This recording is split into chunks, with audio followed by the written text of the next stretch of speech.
Hello guys, welcome back to my YouTube channel. In this video I'm going to show you how to make Instagram stories 60 seconds. So let's go into the Instagram mobile application here, and you can add story from the two options. Let's say you can add story from here or you can add story from here.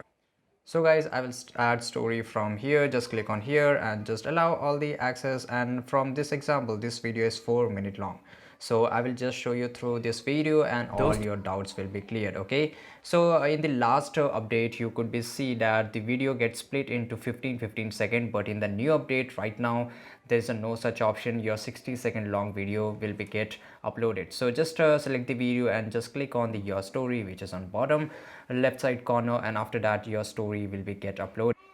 And now here you can see that the story has been get uploaded, and it's a complete 1 minute long video. That is a complete 60-second long video.